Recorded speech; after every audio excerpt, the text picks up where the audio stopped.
All right, man. Peace.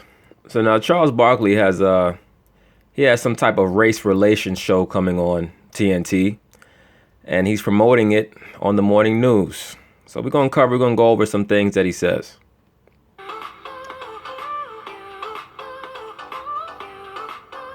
Sir Charles Barkley had a legendary career in the NBA for 16 seasons. He has since become a popular and outspoken analyst on TNT's Inside the NBA. Yeah, mostly for comedic relief. Now keep in mind, they're taking a sports analyst who provides mostly comedic relief, and they're throwing him into the cauldron of race conversation. That shows you how seriously the producers at TNT take the race issue. Like I said before, the race topic is utilized for monetary gain by Caucasians, particularly the Caucasian Jew. All right, the so-called Caucasian Jew, because they know that there's no real resolution to the issue, because the only one who really has an issue is the so-called black man and woman, because they're the only ones who keep begging these other races to have conversations with them. So in the process of that phenomenon, the so-called Caucasian Jew is going to make as much money off of that as he can. Barkley has a new TNT documentary series discussing race relations. It is called American Race. In one episode, he speaks with alt-right founder Richard Spencer and civil rights attorney Gerald Griggs. You know, we don't want anything different in life than you do. Are you sure about that? You just want what white people want? Yes. Yes? That's not true. How could a so-called black man sit there across from a so-called white person and say that so-called blacks want what the white man has, or want what the white man wants? That's not true. The only way that you can want what somebody else wants, and to know that you want what they want, is to be them. All right? So how could you say that you want what the so-called white man wants when we have different problems from what they have? So right off the bat, no, his statements make no sense. All right? That's why even the Caucasian man said, "Are you sure?" Because even the Caucasian man knows by nature that most so-called black people are confused. They don't really know what they want. I want a good family. Yeah. I want a good job.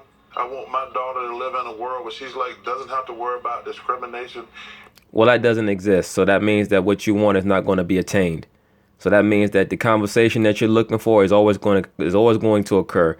There's never going to be a resolution, because you don't have the courage to want to be self-contained and self-defined. Right? You only want to exist in contrast and in comparison to your to the other side of your coin, that being the so-called white man, because you call yourself so-called black. All right? That's why Caucasians get tired of the so-called black man and woman constantly talking that bullshit. Because it's like somebody who keeps nagging and keeps complaining in a relationship. Why don't you take your ass somewhere else? That's it. Now, if so-called black people come back and they want to say, well, where are we going to go? Well, that's something that we have to figure out.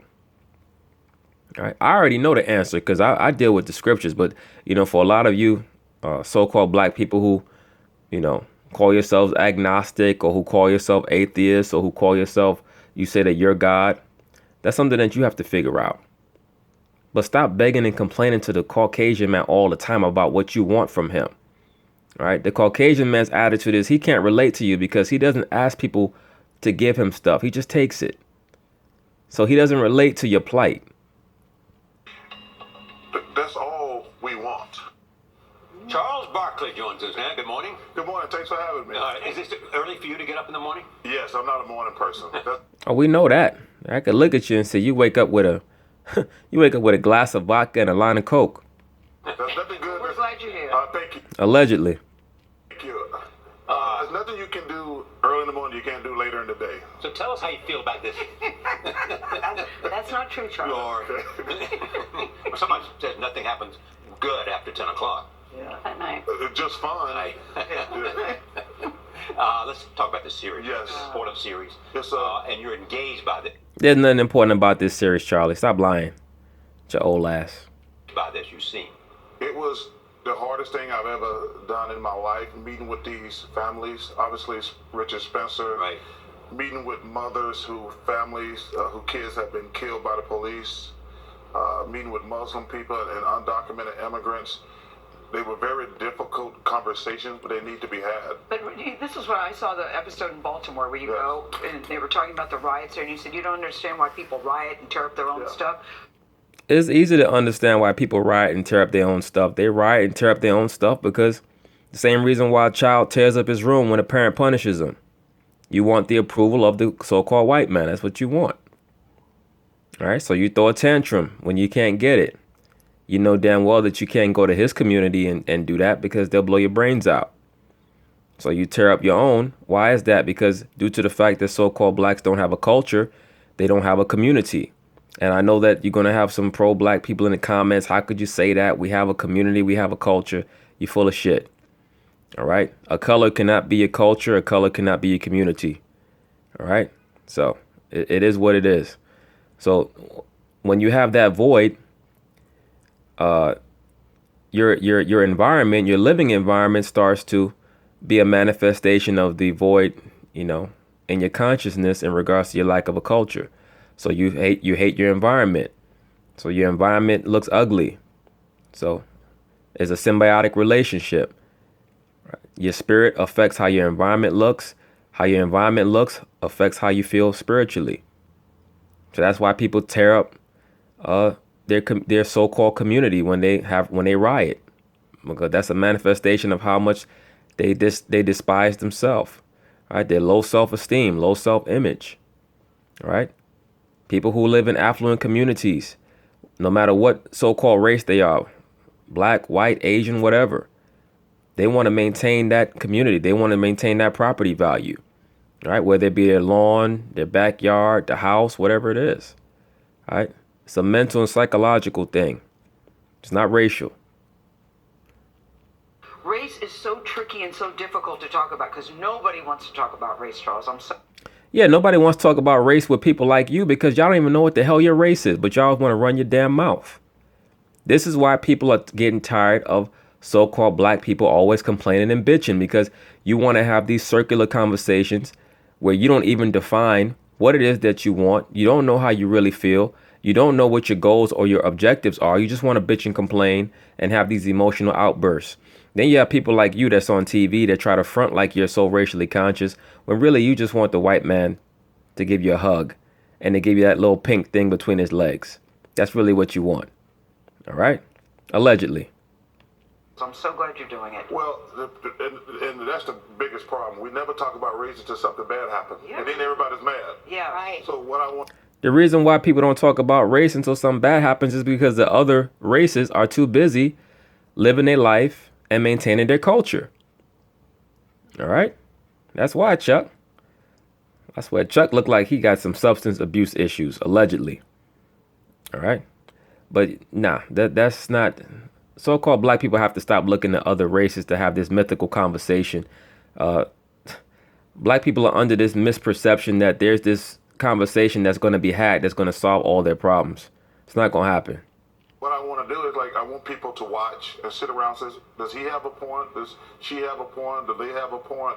But everybody's so afraid, and you shouldn't be afraid to talk about it. They got mad at you in Baltimore. Well, they have to be afraid because so-called black people like to make statements, but they, a lot of times they could dish it out, but they can't take it.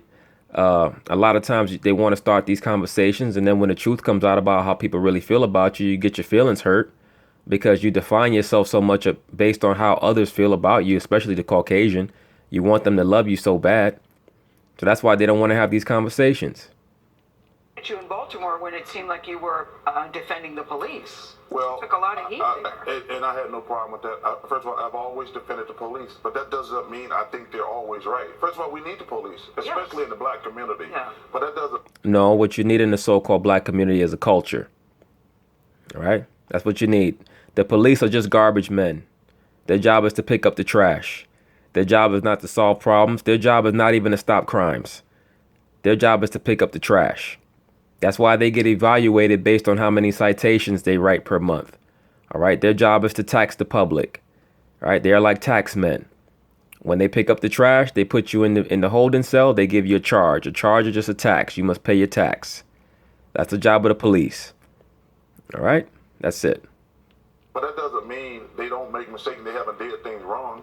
That's why even in the film Training Day, you know, the dude Ethan Hawke asks Denzel Washington, he's like, do you ever arrest anybody? He's like, that's not my job to arrest people. I'm a professional angler. Meaning what? He makes drug busts. He makes drug busts because he's involved with taxing people. That's his job. All right? We have to find a way to hold police accountable when they do things wrong. But it was important for me. First of all, it was a painful night, number one. I could see that. But it felt, after it was over, I bet you that lady had never had an opportunity to express what she felt to the news media. Because the news media wouldn't go spend time with her. And she was angry at me. And she was angry because her son got killed. But you point out community makes mistakes too. The reason why she was angry at you is because you got on TV and you made a bunch of irresponsible statements. All right? Charles Barkley never has to worry about any type of issue with the cops in regards to getting his brains blown out. All right? Charles has gotten in his share of trouble. Charles has been famous for almost 35 years, so he hasn't had to worry about the cops just arbitrarily blowing his brains out. So that has formed a detachment. He tries to act like he can still relate to the issues that people in the so-called black community still go through, but he really can't. All right, so he has to play both sides. That's part of the reason, and that's why I made the video a while ago about black athletes as leaders. That's why they want the so-called black athlete to be a leader, because he's detached from the issues and the dynamics of the so-called regular black person. All right, so you want to set him up as a leader, quote unquote, because he's going to give you a distorted view of reality, because he doesn't live in the reality of the average so-called black person. So you always want them to be the diplomats and the representatives, because they're bought and paid for. Well, Paul, and I've gotten in trouble because I think we as black people, we got to do better ourselves. You know, black on black crime is a travesty. Yes. And we can't. All that is bullshit. Right? The so-called black on black crime issue is something that Caucasians and simple-minded blacks pull out their back pocket whenever they want to act like they have a counterpoint. Black on black crime is a result. It's not a cause. When you bring back a strong culture that will raise self-esteem and raise self-image, then you'll be able to relate to somebody, because you'll actually know what your culture is, and so will they. And you'll start to value their life. That's how that works. Right? You cannot expect somebody to respect someone else just because they allegedly have the same skin color. That's not community. That's not culture. All right? That's not race. A lot of these people are talking about things that they're not qualified to speak about. Charles Barkley wasn't even an intelligent basketball player. How the hell is he talking about race? We can't keep treating each other with such disrespect, then call the cops. When things go bad, get mad at the cops. We have to start policing ourselves much better. Well, I agree with that, but that comes with culture. What did you learn? I learned there's some amazing people out there. Yeah. I met a pastor in Atlanta who works with undocumented immigrants' kids. He has an after-school program, because those people are amazing, working hard all the time. But he started a after-school program where these kids go. I met with a Muslim family. But what did you learn about, and those people are interesting and powerful, but what did you learn about how we could take the right step forward in terms of race? Well, number one, the only thing you can do is talk about it. But I want. Yes, you see that? No, the only thing you could do is talk about it. You see, that's how the white man's brain works. The white man's brain works. Okay, what's the solution, nigga? Get to the point. What's the solution? That's what the white man wants to know. All right? But you see, as soon as he asked him that real question, what did Charles say? But the only thing you could do is talk about it. In other words, he doesn't have the solution. If you don't have the solution, then what's the point of the conversation? You're wasting people's time. That proves my point. That's why people don't want to have conversations with so-called black people about race, because you don't even know what your end game is. You don't know what your goal is. All right? You're just talking shit. I wanted to put a face. Like the mother in Baltimore who lost her son, we see it like in a little blurb on the news for 5 to 7 seconds. Then we go to the next story. I wanted to give, like, that's a real person. Yeah. The undocumented immigrant, they're like real people. Same thing with Sharmina, the Muslim in Irving, Texas. We throw those words around. We talk about police brutality, but we don't ever see the victim's face. We talk about undocumented immigrants, but We see the victim's face. The problem is that the family structure in America has been destroyed.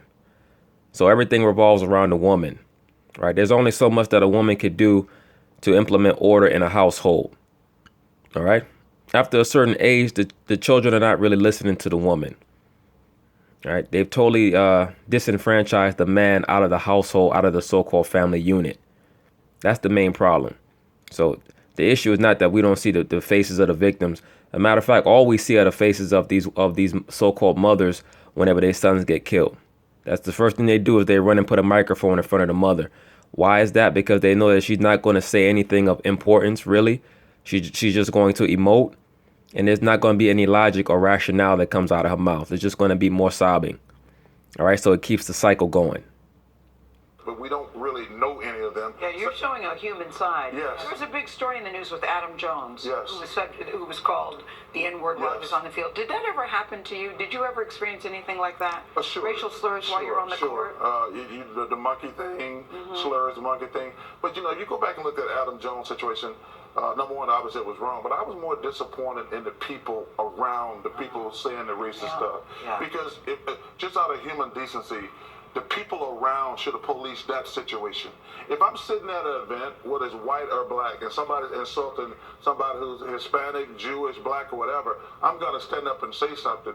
So to come back the next night and give him a standing ovation, that was ridiculous. But the people who were sitting there that night, letting some people scream slurs at Adam, they should have policed that situation better. Yeah, but they were all drunk. All right, most of them were drunk, and most of them probably didn't want to get involved getting into it with that idiot. You know, when you're dealing with an idiot is like a rabid dog.